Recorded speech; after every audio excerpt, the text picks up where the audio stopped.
जी, तो प्यारे बच्चों कैसे हैं आप? मैं उम्मीद करता हूँ कि आप सब ठीक हैं।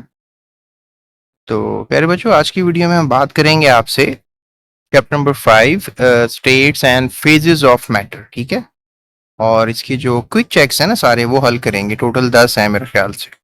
एक बहुत ही इंटरेस्टिंग क्वेश्चन है 5.1 का, explain why gases can be compressed. एक गैसेस को दबाया जा सकता है, क्यों, कैसे? जी इस नोट्स की मदद से जो है इसका आंसर देखते हैं। तो जैसे कि आपको नजर आ रहा है कि भाई the molecules of gases are widely separated from one another. जो गैसेस के मॉलिक्यूल्स होते हैं वो बेसिकली एक दूसरे से क्या होते हैं, थोड़े दूर होते हैं। लिक्विड के मॉलिक्यूल थोड़े करीब होते हैं, आपको पता ही है, और सॉलिड के तो बहुत ही करीब होते हैं। तो जो गैसेस के मॉलिक्यूल्स के दरमियान जो है ये डिफरेंस होता है, इस डिफरेंस को जो है वो कम किया जा सकता है, ठीक है, इनको करीब किया जा सकता है। इसको ही कहते हैं कंप्रेसिबिलिटी, ठीक है।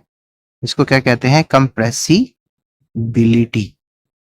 तो बस आपने ये लफ्ज याद रखना है कि कंप्रेस्ड हो सकते हैं गैस के पार्टिकल जो हैं, वो क्या हो सकते हैं? The most of the volume of the gas is empty space. अगर एक सिलेंडर लेंगे तो इसके अंदर कोई गैस पार्टिकल्स थोड़े थोड़े दूर होते हैं, और ज्यादातर स्पेस जो है वो 99.9% क्या होती है? खाली होती है। तो that is why gases can be compressed, और इसीलिए हम गैसेस को कंप्रेस कर सकते हैं। अगला क्वेश्चन भी काफी इंटरेस्टिंग है कि जाउल थॉमसन इफेक्ट जो है ये क्या होता है? Question number B. Joule Thomson effect basically explain करता है एक सडन एक्सपेंशन ऑफ गैसेस का। और इस तरह सडन एक्सपेंशन जब होती है, इस तरह लेट्स से दैट कि आप एक सिलेंडर लेते हैं और एक ये नोजल सी लगा देते हैं, ठीक है, और एकदम कंप्रेसर को आप जब नीचे की तरफ पिस्टन को शिफ्ट करेंगे, एकदम गैस क्या होगी? कंप्रेस होगी, मतलब हाई प्रेशर होगा। तो यहाँ पर आप कह सकते हैं कि हाई प्रेशर है, और यहाँ पर बाहर जो है क्या है? लो प्रेशर है। जब गैस एकदम हाई प्रेशर से लो प्रेशर की तरफ आएगी तो गैस क्या हो जाएगी? कूल हो जाएगी। इस कूलिंग को कहते हैं जाउल थॉमसन इफेक्ट। इतनी कूल हो जाएगी कि ये लिक्विफाई भी हो सकती है, ठीक है, लिक्विफाई, यानी कि लिक्विड फेज में जा सकती है। गैस जो है वो कन्वर्ट हो सकती है लिक्विड फेज में। So, in a compressed gas, molecules are very close to each other and have attractive forces. When sudden expansion of gases occur, right, molecules move away from each other. और particles आपको पता है यहाँ पर तो करीब थे, लेकिन यहाँ पर तो दूर हो गए। तो particles move away from each other. So this process requires energy to overcome the attractive forces. तो यहाँ पर एनर्जी चाहिए डेफिनेटली ताकि ये अट्रैक्टिव फोर्सेस को ओवरकम किया जा सके। Energy is taken from the gas itself. तो ये एनर्जी कहाँ से ली जाती है? गैस ही गैस से एनर्जी लेती है, और इस तरह से फिर क्या होती है? ये एक्सपैंड कर जाती है, और यहाँ पे एनर्जी गैस के अंदर कम हो जाती है, हैंस इट इज कूल्ड, और वो खुद ठंडी होना शुरू हो जाती है। Look at the beautiful method, right, that is called Joule Thomson effect. High pressure से लो प्रेशर आते वक्त गैस अपनी ही एनर्जी को यूटिलाइज करके एक्सपैंड करती है, और कूल होने से वो ठंडी होकर लिक्विफाई हो जाती है। तो that is a very beautiful process. Question number 3 तो काफी इंटरेस्टिंग है। The volume of 84 gram of gas is 8 decimetre cube at -90 degree Celsius under 7 atm pressure. Calculate the relative molecular mass of the gas. कि जो volume of a gas है, ठीक है, एक हमारे पास is 8 decimetre, 84 gram of gas 8 decimetre cube. Gas की खूबसूरती ये होती है कि उसके साथ बहुत सी वैल्यूज एसोसिएट करती हैं, जैसे उसका वजन, उसका वॉल्यूम, उसका टेम्परेचर, उसका प्रेशर। सारी कंडीशंस अगर आपको पता हो तो आप रिलेटिव एटॉमिक मास या रिलेटिव मॉलिक्यूलर मास जो है वो मेजर कर सकते हैं। सो लेट्स से दैट एक गैस है सिलेंडर के अंदर, उसका वजन जो है वो 84 ग्राम्स है, उसका वॉल्यूम 8 डेसीमीटर क्यूब है, उसका टेम्परेचर काफ़ी कम है, दैट इज -90 डिग्री सेल्सियस, और उसके ऊपर जो पिस्टन से प्रेशर लगा हुआ है, कंप्रेस किया हुआ है, उसको हमने 7 atm तक किया हुआ है। इस सारी डाटे की मदद से क्या आप इस गैस के मॉलिक्यूलर मास की तरफ जा सकते हैं? That is a very nice question, right. इसका हम जवाब आपको बता सकते हैं। ये कंडीशनें हो गई सारी जो भी आपको मैंने बताई हैं। डेफिनेटली जो डिग्री सेल्सियस का टेम्परेचर है उसको आपने कन्वर्ट करना है किसमें? कैल्विन में, राइट। कैसे करोगे? -90 को आप +273 में कर दोगे, और 273 जो है वो करने के बाद प्लस अब कैल्विन में चले जाओगे। याद रखो कैल्विन एक इंटरनेशनल स्केल है कैलकुलेशन करने की। उसके बाद मास ऑफ अ गैस आपको पता है, फिर आपके पास definitely we have something like gas constant R, that is dm cube atm per mole पर केल्विन। ये एक आर की वैल्यू आपको पता होनी चाहिए, याद होनी चाहिए, और फिर मॉलिक्यूलर मास आप निकाल सकते हो, relative molecular mass, right. So let's do it. तो ये फॉर्मूला रहेगा, right, M R T over P V. 84 grams आपके पास डेफिनेटली जो वजन गिवन है, आर की वैल्यू कांस्टेंट आपको पता है, टी की वैल्यू आपने 183 निकाल लिया, प्रेशर आपको 7 एटीएम पता है, वॉल्यूम आप। अब क्या हो रहा है कि ये जो वैल्यूज है ना, पहले पूछो इसको इससे मल्टीप्लाई करें, जो आंसर आएगा इसको इससे मल्टीप्लाई कर दें, और जो आंसर आएगा फिर इसको इससे मल्टीप्लाई कर दें, जो आंसर आएगा आपस में इनको डिवाइड कर दें, to get some answer, right? तो ये आपका आंसर होगा, दैट इज 22.5 ग्राम पर मोल, राइट। तो ये भी क्वेश्चन हो गया। तो बच्चों चलते हैं 5.2 की तरफ। To improve the quality of a gasoline. अब गैसोलिन आपको पता है कि पेट्रोल को कहते हैं, इसकी क्वालिटी को अच्छा करना है। Straight chain hydrocarbons in the gasoline fraction of petroleum are converted to the branch. याद रखो कि जो स्ट्रेट चेन वाले पार्टिकल्स होते हैं, हाइड्रोकार्बन होते हैं, उनको ब्रांच चेन में करना जरूरी होता है ताकि हम क्वालिटी ऑफ गैसोलिन अच्छी कर लें। यानी कि पेट्रोल को क्वालिटी ऑफ गैसोलिन अच्छी करने का मतलब कि पेट्रोल जब जले तो वो ज्यादा एनर्जी दे और इंजन अच्छा घूमे और आपका माइलेज ज्यादा हो। आप कहते हैं ना गाड़ी इस पेट्रोल से जो है 15 किलोमीटर करती है, इस पेट्रोल से 16 किलोमीटर करती है, तो एक किलोमीटर का फर्क आता है। इसको कहते हैं quality of gasoline. So what could be the possible reason, यानी कि इसका रीजन क्या है कि हम ये जो स्ट्रेट चेंज है उनको ब्रांचिंग क्यों करते हैं। तो इसका मैंने रीजन आपको बता ही दिया है। वैसे ये वाले नोट्स तो आपको टोटली फ्री मिल जाएंगे, आप इसको डिस्क्रिप्शन में लिंक है, वहां से डाउनलोड कर सकते हैं। लेकिन अगर आपको पूरे चैप्टर के टॉपिक वाइज नोट्स चाहिए, उसके लिए कुछ अमाउंट पे करना पड़ेगी, तो वो आप नोट्स हमसे हासिल कर सकते हैं दिए हुए नंबर पे। अच्छा, अब हमारे पास डिस्क्रिप्शन में भी नंबर है, नोट्स पे भी आपको वीडियो में नंबर नजर आ जाता है। अच्छा, उसके बाद जनाब हमारे पास जो है ये नंबर है, वैसे आप ये नोटिस कर सकते। चलें जी, उसके बाद इसके आंसर की तरफ चलते हैं, राइट। तो बेटा अब पेट्रोलियम जो है, गैसोलीन जो है, बेसिकली कैसे आप कह लें कि स्ट्रेट चेन और क्रॉस चेन का फर्क होता है, ब्रांच चेन का फर्क होता है। स्ट्रेट चेन याद रखो कि बहुत जल्दी जल जाते हैं, क्विकली बर्न करते हैं इंजन में। तो इंजन में एक्स्ट्रा एनर्जी की वजह से जो है वो नॉकिंग का साउंड पैदा होता है, यानी इंजन में नॉकिंग की आवाज आती है। और जो ब्रांचेंड हाइड्रोकार्बन्स होते हैं ये स्टेबल होते हैं, और इनकी वजह ये होती है स्टेबल होने की कि do not burn too quickly in a engine, कि इंजन में इतनी जल्दी ये बर्न नहीं करते। Thus these burn smoothly in the engine without producing knocking, hence branch chain hydrocarbons are better fuel than the straight chain hydrocarbon। Branch chain हमेशा अच्छे fuel साबित हुए हैं स्ट्रेट चेन के लिहाज से। याद रखो कि जो एन हेप्टेन है वो एक वर्स्ट फ्यूल है, आइजो ऑक्टेन एक अच्छा फ्यूल है। और इसमें इंटरेस्टिंग बात यह है कि दोनों का बॉइलिंग पॉइंट तकरीबन सेम है, आइजो ऑक्टेन का और एन हेप्टेन का बॉइलिंग पॉइंट। और ये जो वोलेटाइल नेचर होती है ये कोई अच्छे फ्यूल की निशानी नहीं है। ये मैंने कुछ स्टफ आपके लिए लिखा है, इसको आप याद रखो कि इनका करेक्टर क्या है, एन हेप्टेन का और आइजो ऑक्टेन का, कि दोनों का वर्स्ट, ये वर्स्ट फ्यूल है, ये बेस्ट फ्यूल है। और ये इसका स्ट्रक्चरल फॉर्मूला है आइजो ऑक्टेन का, 1 2 3 4 5 6 7 8 octane, iso branched octane, n heptane straight chain heptane. और यही कि फ्यूल का जल्दी उड़ जाना इसकी क्वालिटी को बेहतर नहीं करता, यानी वॉलेटिलिटी जो होती है, इसे वॉलेटाइल कहते हैं ना, जो उड़ जाते हैं। मट्टी का तेल भी वॉलेटाइल ना, उड़ जाता है अगर आप खुला छोड़ेंगे तो। ये आपको पता होना चाहिए, ठीक है। चलें अगला क्वेश्चन करते हैं। अब 5.2 में अगला क्वेश्चन है, which forces are present among the molecules of the following substances. यानी कि कौन सी ताकतें जो हैं वो मौजूद होंगी मॉलिक्यूल्स के दरमियान अगर मॉलिक्यूल कार्बन टेट्राक्लोराइड होगा या सिलिकॉन टेट्राफ्लोराइड होगा। तो प्यारे बच्चों इसका आंसर भी जीएस नोट्स में मौजूद है।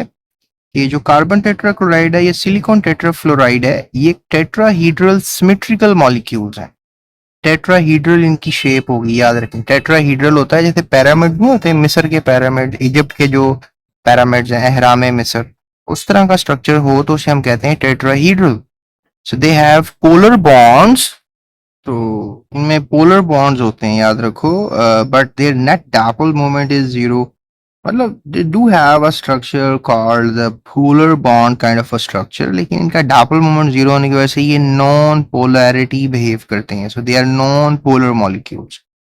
They have instantaneous dipole induced dipole forces, that is called ID forces. Instantaneous dipole, that is ID, induced dipole mean ID. The ID forces होती हैं इनके दरमियान, और they contain very weak intermolecular forces, यानी कि इनके अंदर बड़ी कमजोर फोर्सेस होती हैं, ये आपको पता होना चाहिए।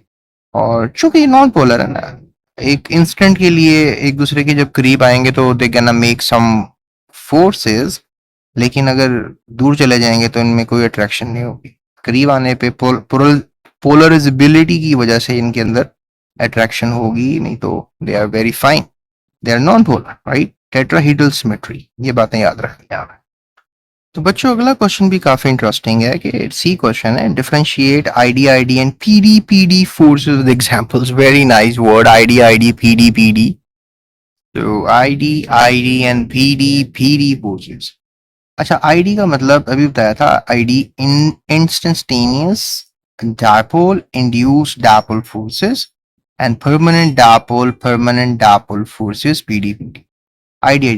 The momentary forces of attraction between an instantaneous dipole and induced dipole is called instantaneous dipole induced dipole forces. और PD क्या है? The forces, they are permanent dipole forces. The forces of attraction between the positive end of a polar molecule and the negative end of a nearby molecule called the permanent dipole forces. So these forces are more prominent in the non-polar molecules. ये आपको non-polar में मिलेंगी और ये आपको polar में मिलेंगी. They are present only in the polar molecules. These depends upon the molecular mass and surface area. जितना ही एटम का साइज या मॉलिक्यूल का साइज बड़ा होगा तो उसमें ज्यादा ये वाली आईडी फोर्सेस डेवलप होंगी. It depends upon the difference of electronegativity between the bonded atoms. So that's a very important information, which is a big difference जो आपने याद रखना है.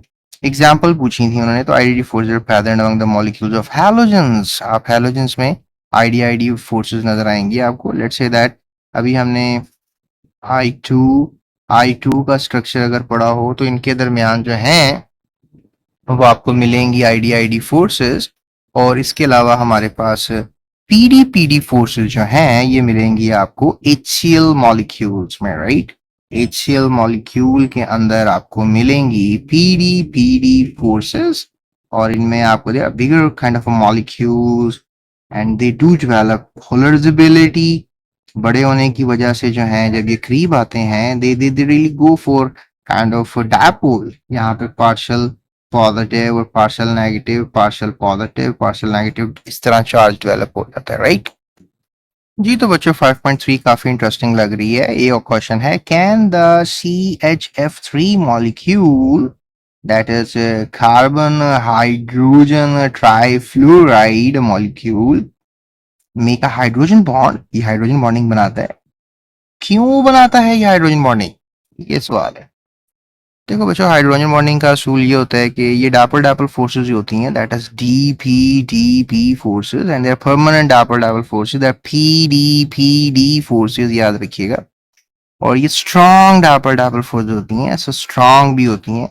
अब एक मॉलिक्यूल में अगर आपको नजर आ रहा है हाइड्रोजन और दूसरे मॉलिक्यूल में अगर आपको नजर आ रहा है लोन पेयर, ठीक है, तो you can say oxygen contain lone pairs. तो एक मॉलिक्यूल में हाइड्रोजन का होना और दूसरे मॉलिक्यूल में ऑक्सीजन का होना, इस बात को शर्त है इनमें अब हाइड्रोजन बॉन्डिंग होगी, स्ट्रॉन्ग डायपोल फोर्सेस डेवलप होंगी. These kind of forces are called the strong dipole forces. Strong dipole forces क्या सिर्फ वाटर में ही होती हैं? नहीं, अगर एक मॉलिक्यूल में हाइड्रोजन हो और दूसरे में फ्लोरीन हो, जैसे फॉर एग्जांपल HF मॉलिक्यूल्स, एक मॉलिक्यूल में आपको नजर आ रहा है कि we have hydrogen in it, right, as a partial positively part of this molecule, और दूसरे मॉलिक्यूल में हमें नजर आ रहा है कि it contain a lone pair fluorine and we have fluorine in it. So that's why in दोनों में भी स्ट्रॉन्ग डायपोल फोर्सेस पैदा होंगी. If you just really go again और यहाँ पर देखें हम अमोनिया के चक्कर में, तो अमोनिया में भी आपको हाइड्रोजन हो और एक तरफ नाइट्रोजन हो, तो ये FON वाली कहानी हमने याद रखनी, ठीक है. अब सवाल ये नहीं है, सवाल तो ये है कि भी CHF3 में भी क्या डायपोल डायपोल स्ट्रॉन्ग है, क्या इसमें भी हाइड्रोजन बॉन्डिंग है? CHF3 molecule do not make hydrogen bonding. Oops, ये क्या हो गया? Okay, it is because in CHF3 the hydrogen atom is directly attached to the carbon atom. However, the strong electronegative F atoms make the hydrogen slightly more positive. So it can form hydrogen bonds with a strong electronegative element of the other molecules like water and acetone. That's a very durable answer जो आपको दे दिया गया है कि भाई ये hydrogen bond अगर बनाना चाहता है तो ये स्ट्रॉन्ग इलेक्ट्रोनेगेटिव एलिमेंट से बनाएगा, जैसे we have oxygen and in acetone, if right the formula of acetone, तो इस मॉलिक्यूल में अब आपको ये ऑक्सीजन नजर आ रहा है, लोन पेयर्स भी हैं, तो अगर आप ये वाला molecule that is something like CF Okay, so this is the molecule I'm talking about, right? That is also a tetrahedral kind of a structure, right? क्या इसमें हाइड्रोजन बॉन्ड होंगे? तो ये आपके छोटे नन्हे मुन्ने कीड़े मकोड़े भी बता रहे हैं नहीं होंगे, इसका आपस में ही हाइड्रोजन बॉन्ड नहीं बन सकता क्योंकि हाइड्रोजन कार्बन के साथ पैक्ड है।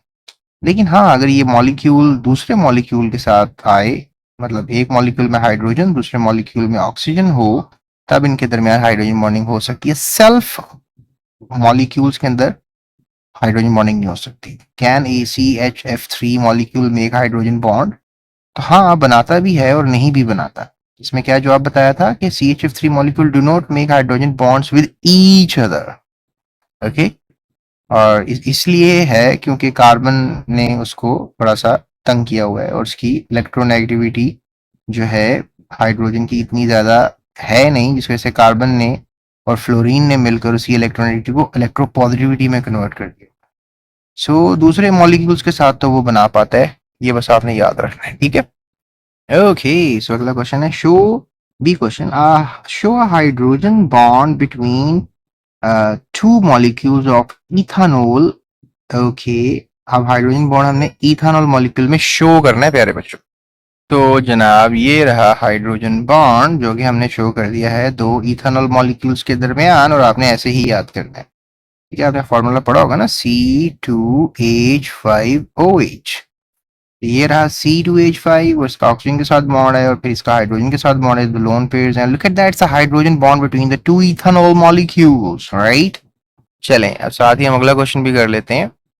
Describe which forces are present in the following and arrange them in increasing order of the boiling point। कि मतलब कौन सी फोर्सेस जो हैं वो आपको मिलेंगी और उनको increasing order of the boiling point में लगाना है। ओके, सो ये हमारे पास एक मॉलिक्यूल है दैट इज कॉल्ड प्रोपेन। इस मॉलिक्यूल का नाम है इथानॉल, अभी आपको बताया। इस मॉलिक्यूल का नाम है इथाइल क्लोराइड, ठीक है? इनके नाम आप लिख लीजिएगा। अब ये जो इथानॉल है, सॉरी हाँ, इथानॉल, इसके अंदर हाइड्रोजन बॉन्डिंग होती है क्योंकि इसके अंदर OH है, ये मैंने आपको शो किया है ऊपर अभी। सो अब ये जो इथाइल क्लोराइड है ये permanent double permanent PDPD forces रखता है due to the polar of carbon positivity and chlorine negativity bond की वजह से, ठीक है? अब ये जो है ना हमारे पास प्रोपेन, ये वीक इंस्टेंटेनियस डायपोल, यानी कि इन तीनों मॉलिक्यूल में अलग अलग ही हैं। इसमें परमानेंट डायपोल मिलेगा, इसमें हाइड्रोजन बॉन्डिंग मिलेगी, इसमें आपको मिलेगी वीक इंस्टेंटेनियस डायपोल यानी आईडी फोर्स मिलेगी, क्योंकि नॉन पोलर इन नेचर भी है। याद रखिएगा, अल्केन्स अमूमन नॉन पोलर इन नेचर होते हैं प्यारे बच्चों। So since hydrogen bonding is strong, then PD-PD forces, which in turn is stronger than the ID-ID forces. So the increasing order of boiling point is, तो यहाँ पर boiling point का increasing order क्या होगा? हाँ, ये होगा जी बॉइलिंग पॉइंट का इंक्रीजिंग ऑर्डर, यानी कि वी जस्ट नीड टू से कि भाई सबसे ज्यादा बॉइलिंग पॉइंट होगा इथानॉल में जिसमें हम हाइड्रोजन बॉन्डिंग नजर आ रही है, और सबसे कम होगा प्रोपेन में जो कि एक non polar in ID force रखने वाला मॉलिक्यूल है, और जो पीडी रखने वाला है वो आएगा मिड में, ठीक है? चल, आई होप तो इसका आंसर मिल गया आपको। अब चलते हैं डी क्वेश्चन की तरफ। The boiling point difference in each of the following pair is given. अब ये हमारे पास that is something like ethane, इसका बॉइलिंग पॉइंट है, ओके, बॉइलिंग पॉइंट, और that is ethyl alcohol, sorry methyl alcohol, इसका 65 है और डिफरेंस ये आ रहा है। अब दोनों जो हैं इनका डिफरेंस ये आ रहा है, और इस तरह ही हमारे पास 1 2 3 4 ब्यूटेन है, इसका 0 डिग्री है, और 1 2 3 4 प्रोपाइल अल्कोहल है, इसका 97 है, डिफरेंस 97 आ रहा है। Explain why the difference decrease as the size of the molecule increase. यानी कि मॉलिक्यूल का साइज जैसे ही बढ़ता है तो डिफरेंस देखें कम होने लग गया है। यहाँ पर ये मॉलिक्यूल का साइज है कंपैरेटिवली, यू नो, और यहाँ पे मॉलिक्यूल के साइज बड़े हो गए हैं, और फिर हम जब डिफरेंस किया है तो फिर बॉइलिंग पॉइंट में कमी होना शुरू हो गई है। बॉइलिंग पॉइंट में यहाँ पर भी डेफिनेटली हम बात करेंगे आईडी फोर्सेस की, कि या पीडी मतलब फोर्सेस ऑफ अट्रैक्टिव जो है, इंटरमॉलिक्यूलर फोर्सेस जो है वो बढ़ना शुरू हो जाती है ना, इसलिए बॉइलिंग पॉइंट जो है वो डेफिनेटली इन पे इफेक्ट पड़ता है। तो यहाँ पे आप देख सकते हैं कि इसकी रीजन लिखी हुई है, the ethane molecule with the propane 1 2 3 4 butane molecule, right. तो यहाँ पे आपको नजर आ रहा है ब्यूटेन और ये ethane have a weak ID forces, and that is methanol, and that is 1 2 3 4 that is butanol, and that is methanol have hydrogen bonding among the ethanol। इनमें तो होंगी आईडी फोर्सेस, इनमें होंगी hydrogen bonding. Higher the molecular mass size of a compound, stronger the IDID force, and vice versa. So the boiling point increases more rapidly from ethane and then hydrogen bonding molecules. So hence the difference of boiling point decreases. अब चूंकि हम difference कर रहे हैं, difference में कमी वाक़या होगी, और अगर डिफरेंस नहीं कर रहे तो इसमें इजाफा वाक़या होगा। अगर डिफरेंस करते जाएंगे तो डेफिनेटली एक में हाइड्रोजन बॉन्डिंग शो की जा रही है और दूसरे में जो है वो आईडी फोर्सेस शो की जा रही हैं। इसमें इंक्रीज करेंगे तो आपको बॉइलिंग पॉइंट डेफिनेटली बढ़ता हुआ ही नजर आएगा, और यहाँ पे भी बढ़ता हुआ नजर आएगा। लेकिन अगर आप डिफरेंस करने लग जाएंगे तो वो कम होता हुआ नजर आएगा। बस एक लॉजिकल सी ये सेंस बनाकर आपको समझाना चाह रहे हैं, राइट। ओके, अगला क्वेश्चन हल करते हैं जी। तो बच्चों अगला क्वेश्चन किया जा रहा है जी कि molecules of ethanoic acid, acetic acid, exist in the form of dimers in pure form but not aqueous solution. यानी कि मॉलिक्यूल जो होते हैं इथेनोइक एसिड के, एसिटिक एसिड के, वो डायमर्स की शक्ल में रहते हैं, ठीक है, प्योर फॉर्म में रहते हैं, but not in the aqueous solution. लेकिन वो एक्वस सॉल्यूशन में ऐसा नहीं कर पाते। मतलब जब एसिटिक एसिड अपने ही कंपाउंड के साथ है तो वो डायमर होगा, लेकिन जब पानी के साथ आ जाएगा तो वो पानी से बॉन्ड बना लेगा। How hydrogen bond can explain this. तो यहाँ पे जनाब आप देख रहे हैं इसके आंसर को, ये आपको नजर आ रहा है डायमर, ये है acetic acid, right, and that is basically CH3COOH, CH3COOH, right, and that is a dimer. इन दोनों के दरमियान हाइड्रोजन बॉन्ड बना तो ये इथेनोइक एसिड है, ये भी इथेनोइक एसिड है। तो इसको आप कहेंगे एसिटिक एसिड। इथेनोइक एसिड को आप एसिटिक एसिड भी कह सकते हैं, you can call it as acetic acid, right. इसको आप एसिटिक एसिड या सिरका भी कह सकते हैं, सीन रेक का फलिफ का सिरका। और अगर पानी में आ जाएगा तो फिर ये जो मॉलिक्यूल है ये वाटर के साथ बॉन्ड बना लेगा। ये डायमर, अगर सेम मॉलिक्यूल आपस में एक दूसरे के साथ हाइड्रोजन बॉन्डिंग से जुड़े हुए हैं तो दैट इज कॉल्ड डायमर, ठीक है। डायमर्स के बारे में आपको आज इन्फॉर्मेशन मिल गई है। लेकिन अगर दोनों मॉलिक्यूल डिफरेंट हैं तो they are just not dimers, और इनके दरमियान हाइड्रोजन बॉन्डों की वजह हो सकती है, वजह है। So that is why you can say कि डायमर्स होते हैं, लेकिन जब पानी में डाल दोगे तो डायमर टूट जाते हैं और बॉन्ड पानी के साथ शिफ्ट हो जाते हैं जी। तो बच्चों अब आते हैं 5.4 के पहले सवाल की तरफ कि arrange the following liquids in increasing order of their surface area, surface tension, give reason. Acetone, ethanol, methoxymethane, damer ether, right? तो बच्चों इसमें आपको नजर आ रहा है कि भाई हमने अरेंज करना है इनको इंक्रीजिंग ऑर्डर सरफेस टेंशन से। Ethanol, it has a hydrogen bonding among it's molecule, इसकी सबसे ऊपर रैंकिंग होगी। Acetone, it has a permanent dipole forces, तो इसकी रैंकिंग सेकंड नंबर पे आ जाएगी। एंड मिथॉक्सीमीथेन, डायमेथाइल ईथर भी कहते हैं इसको, it has a PDPD, permanent dipole forces among the molecule, however it is less polar than that of acetone, लेकिन इससे ये कम पोलर है, so it is a weaker PDPD force than the acetone, stronger the intermolecular forces higher the surface tension. ये है सबसे बड़ा reason इसको top पे रखने का और इसको सबसे नीचे रखने का। जितना ज्यादा पोलर होगा उतना ज्यादा स्ट्रॉन्ग फोर्स रखेगा आपस में मॉलिक्यूल्स के दरमियान, उतना ज्यादा सरफेस टेंशन होगा। Hence the increasing order of surface tension is, यानी सरफेस टेंशन सबसे ज्यादा इथानॉल में और सबसे कम मिथॉक्सीमीथेन या फिर डायथाइल ईथर में देखने को मिलेगी प्यारे बच्चों। जी तो बच्चों अगला क्वेश्चन देखते हैं जी, why do you think tetrachloro, ये स्पेलिंग ठीक कर लीजिएगा, टेट्राक्लोरोमीथेन कार्बन टेट्राक्लोराइड जिसे कहते हैं, has higher viscosity than that chloroform but less than ethanol, लेकिन इथानोल से कम होती, ऐसा क्यों है?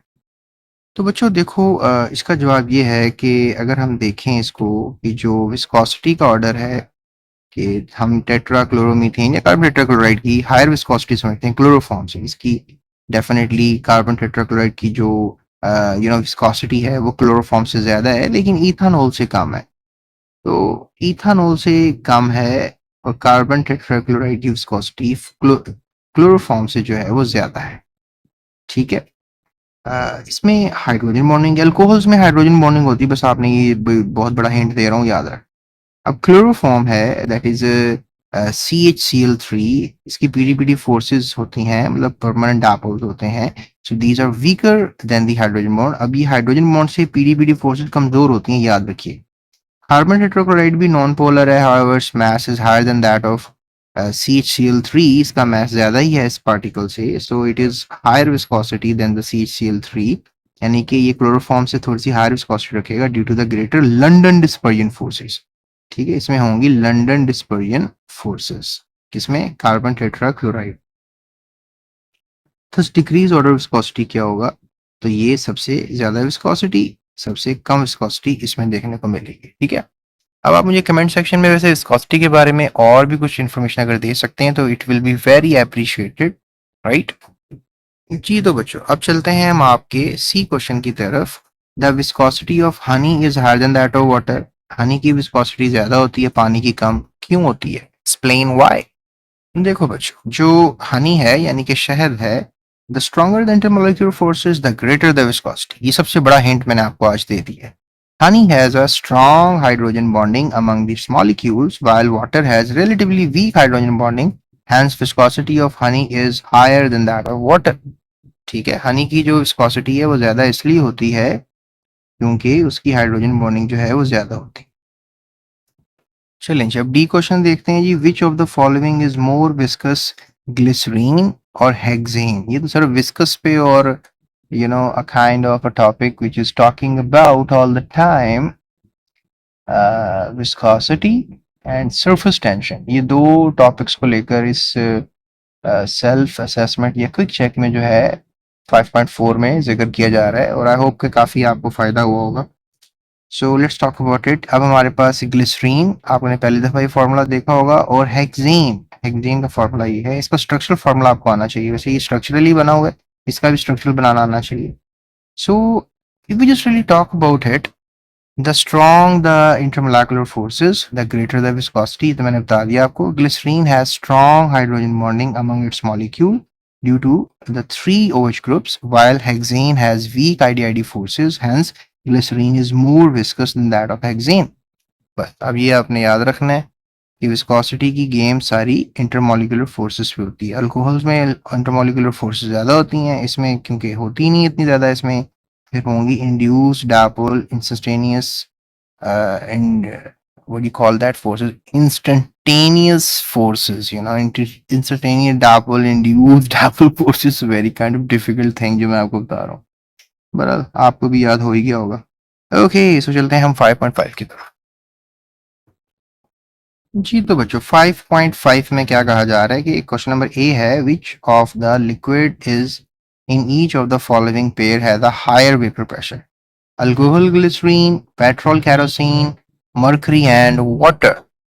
वेपर प्रेशर किसमें ज्यादा होगा? Glycerine has a stronger hydrogen bonding forces than the alcohol, so alcohol has a high, जिसमें ज्यादा फोर्सेस होंगी स्ट्रॉन्ग उसका वेपर प्रेशर कम होगा, जिसमें फोर्सेस वीकर होंगी उसका वेपर प्रेशर ज्यादा होगा, ये बात याद है। Petrol, kerosene oil The kerosene consists of bigger hydrocarbon molecules, right? The petrol consists of smaller hydrocarbon molecules. So petrol has a weaker IDID force than that of kerosene. Hence, petrol has a higher vapor pressure. Mercury and water molecule have a hydrogen bond between them, and while mercury atoms have a metallic bond. Moreover, the mass of water is much more lower than that of mercury. Hence, the water molecule have a relatively weaker forces and than the mercury. Hence, the water has higher vapor pressure. Water has higher vapor pressure.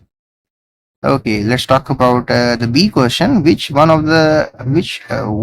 in each of the following pairs is more viscous, glycerine or kerosene? Glycerine ज़्यादा viscous है कि kerosene? The kerosene consists of hydrocarbon molecules. These have weaker IDID forces. Glycerine has stronger hydrogen bonding forces among its molecules. Hence, due to stronger forces, glycerine is more viscous than kerosene. Hydrogen bonding आपको मिलेगी ज्यादा किसमें? Definitely glycerine में. तो इसलिए glycerine जो है वो मोर विस्कस है केरोसिन से, याद रखिएगा. उसके बाद है जी कि separate portions of the acetone and water at the same temperature are poured in your hands.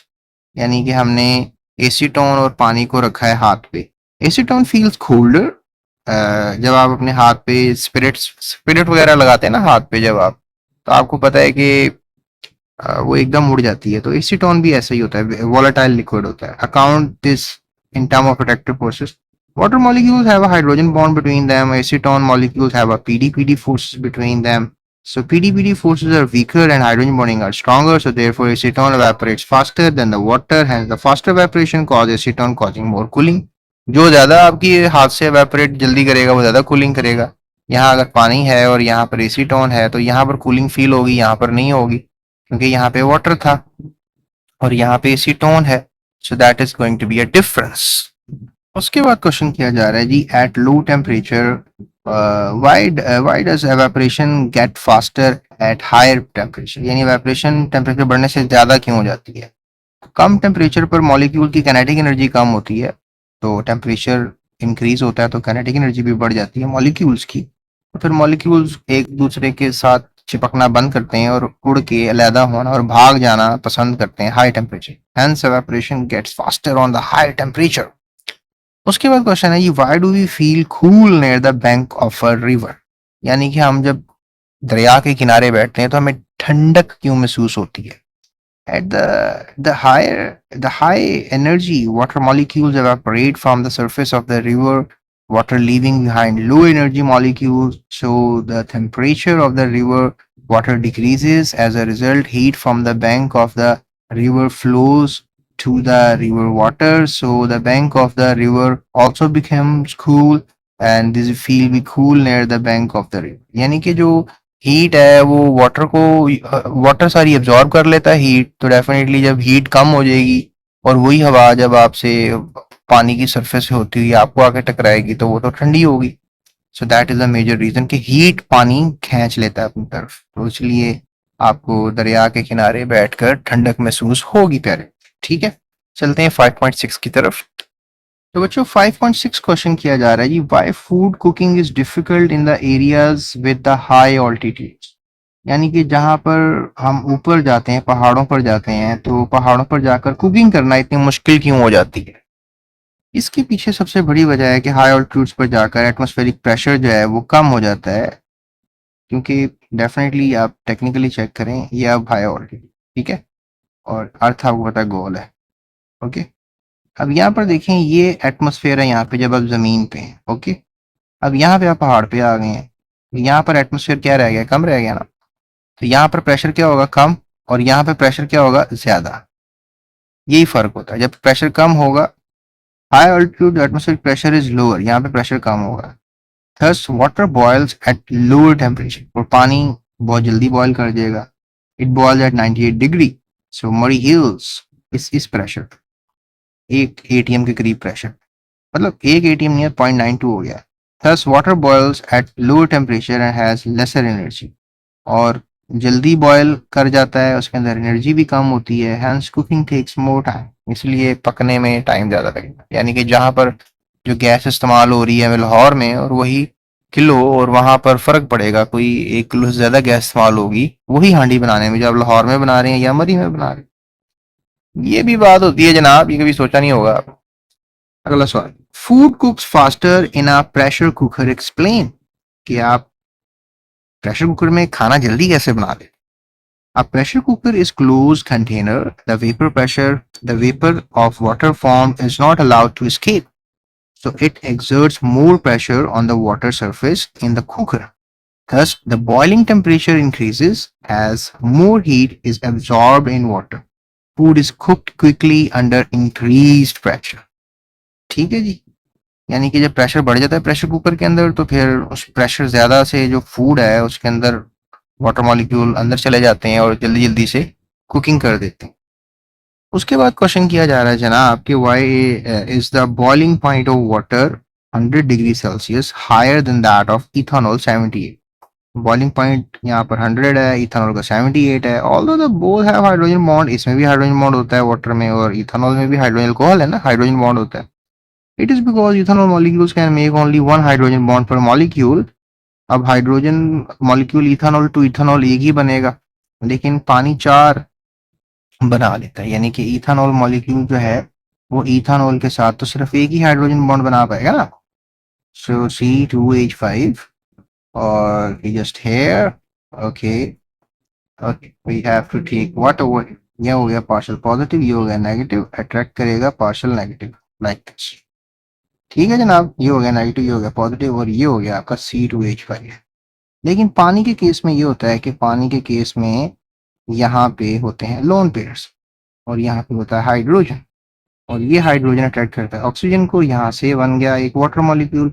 फिर ये भी हाइड्रोजन अट्रैक्ट करता है ऑक्सीजन को, यहाँ से भी बन गया एक मॉलिक्यूल। ठीक है, अब एक पानी के साथ कितने हो गए, 2 हो गए।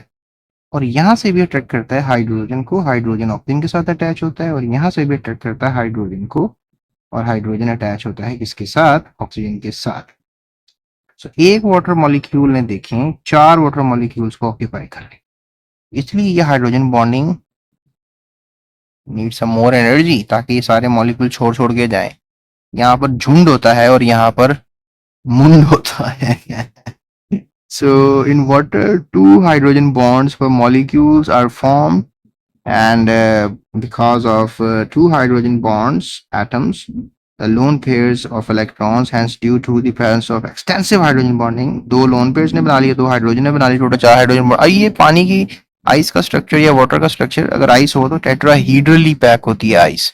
तो ये भी काफी इंटरेस्टिंग इन्फॉर्मेशन है जी। तो बच्चों अब आते हैं 5.7 की तरफ। Why solid have very low compressibility and expansion. What is meant by habit of a crystal. Why solids do not undergo translatory motion. Very important question, habit of a crystal. Solid की compressibility जो है वो कम होती है, expansion भी कम होती है, क्यों? The particles of solid substances are closely packed, so these cannot move closer to each other. आपको उसका आंसर पता ही होगा, क्लोजली पैकिंग होती है। Due to their spherical shape they cannot occupy more than 74% space, so the compression solid is not possible. In solid, the force of attraction very strong, increased temperature almost cannot affect their position, hence there is almost no increase in the volume and no expansion. उसके बाद है जनाब habit of a crystal. The shape of a crystal in which it usually grow is called habit of a crystal. बहुत important sentence है, याद रखिएगा। ये मेरी तरफ से गैस है, आपको शॉर्ट क्वेश्चन बोर्ड में आएगा। अच्छा, क्यों अपनी ही शेप में वो क्यों ग्रो करता है? The condition for growing crystal is maintained and then the shape of the crystal always remains the same. If the conditions of the change, the shape of the crystal, अब condition change करोगे तो shape of the crystal भी change हो जाएगी। जैसे cubic crystal बना है sodium chloride का, बिकम्स नीडल लाइक जब 10% यूरिया जो है आपने डाल दिया सोल्यूशन। कंडीशन चेंज की ना आपने, यूरिया ऐड कर, कंडीशन चेंज करेंगे तो हैबिट ऑफ अ क्रिस्टल भी चेंज हो। और solid undergo translatory motion. Solid क्यों ट्रांसलेटरी मोशन की तरफ जाते? Solid the particle are held together very strongly and they have a strong forces, so these forces fix the particles at their particular places. So these particles of solid cannot show translatory motion. तो ये कोई ऐसा translatory motion show कर नहीं पाते क्योंकि fix होते हैं ना particles अपनी जगह पे। The particles of a solid can only vibrate about the mean position and thus show only vibratory motion, right. ये इसका आंसर है। उसके बाद हमारे पास आती है जी 5.8। जी तो फिर 5.8 में सवाल किया जा रहा है जी, name the properties of liquid crystals in which they resemble solids. Liquid crystal जो हैं वो सॉलिड से कैसे मिलते जुलते हैं। Mention the properties of liquid crystals in which they resemble liquids. और लिक्विड क्रिस्टल्स की बारे में बताओ जो लिक्विड से ये मिलते जुलते हैं। मतलब लिक्विड क्रिस्टल क्या सॉलिड से मिलते हैं, लिक्विड क्रिस्टल्स क्या लिक्विड से मिलते हैं, ये थोड़ा बताओ। Which property of liquid crystals make it possible to use them in a temperature sensing devices? हम इनको temperature sensing devices में use करते हैं liquid crystals को, क्यों? चलो पहले ये जानते हैं कि ये solid से कैसे resemble करते हैं। Parallel order arrangement, optical properties like crystals, rigid होते हैं, anisotropic होते हैं। ये मुझे बताओ जरा कमेंट सेक्शन में, anisotropic क्या होते हैं। ये तो वजूहात हो गई जनाब इनके होने की लिक्विड सॉलिड से रिजेंबल करने। अब लिक्विड से रिजेंबल क्यों करते हैं कि फ्लो लाइक लिक्विड है इनका और शो विस्कोसिटी लाइक लिक्विड है। ये दो बड़े रीजन है इनका लिक्विड से रिजेंबल करने। लिक्विड क्रिस्टल्स, ये जो एलसीडीज देखते हैं ना, लिक्विड क्रिस्टल डिस्प्लेस, एलसीडीज आती है ना अभी, एलसीडीज। अच्छा, उसके बाद था जी crystal makes it possible to use in the temperature sensing में हम इनको लिक्विड क्रिस्टल को यूज करते हैं, क्यों। अच्छा, special liquid crystals change colour with the change in temperature. इनका कलर चेंज होता है टेम्परेचर जब चेंज हो जाता है। सो द टेम्परेचर सेंसर्स, इसलिए तो ये टेम्परेचर सेंसर का काम दे सकते हैं। So the temperature sensors they use thermometers and in diagnostics. आप इसको थर्मोमीटर में भी यूज कर सकते हो, इसको आप किसी के इलाज व मुआवजे के लिए यूज कर सकते हो। When cholesteric liquid crystals are applied to the breast, a tumor is located because the being warmer than the other parts। मतलब ये जो कोलेस्ट्रिक लिक्विड है हम ब्रेस्ट के ऊपर इसकी मालिश करते हैं ना, तो जब इसके ब्रेस्ट के ऊपर मालिश करते हैं तो वो जो ट्यूमर वाली जगह होती है ना वहां से ये पिघल जाता है। तो फिर हमें पता लग जाता है कि ब्रेस्ट की जो एक माँ का दूध होता है उसकी कौन सी जगह पे कैंसर हुआ है। So this technique is successfully applied to diagnose breast cancer. Wow, कितना जबरदस्त फायदा बताया आपको लिक्विड क्रिस्टल का। तो प्यारे बच्चों, ये थी हमारी आज की वीडियो और होप सो आपको पसंद आई होगी। अगर आपको पूरे चैप्टर की जीएस नोट्स चाहिए, इस नंबर पे आप रब्ता करके माइनर सी अमाउंट पे करके ले सकते हैं जीएस नोट्स। और अगर आपने अगली वीडियो देखनी है तो प्लेलिस्ट आपको यहाँ पे नजर आ रही होगी, अभी प्लेलिस्ट चेक करें, अगली वीडियो भी आपको चैप्टर की मिल जाएगी, पिछली भी सारी बना दी है वो भी मिल जाएंगी। एक्सरसाइज की सोल्यूशन मिल जाएगा, इनक्वेस्टिव मिल जाएंगे, डिस्क्रिप्टिव मिल जाएंगे, सब कुछ मिल जाएगा GS academy YouTube channel, right. अभी सब्सक्राइब किए बगैर मत जाइएगा, इतनी मेहनत लगती है ये सारा काम करने में। आपका सब्सक्राइब इस वीडियो पर देखकर थोड़ा सा दिल को खुशी पहुंचती है कि चलें जो मेहनत की है बच्चे पसंद कर रहे हैं। अप्रिशिएट जरूर कीजिएगा, कमेंट कीजिएगा, लाइक कीजिएगा, और हाँ, सेल्फिश होके नहीं पढ़ते, दोस्तों को वीडियो शेयर किया करो ताकि वो भी पढ़ लें, ठीक है। और एक हमने खूबसूरती और की है कि हमने डिस्क्रिप्शन में आपको टाइमलाइन बना दी है, आपने जो क्वेश्चन पढ़ना है सारों के क्वेश्चन लिख दिए हैं, टाइम लिख दिया है, तो आप वहां से भी सारी वीडियोस पे, तो वहां से भी आप फॉलो अप कर सकते हैं, राइट। अपना ख्याल रखिएगा, टेक केयर, अल्लाह हाफिज।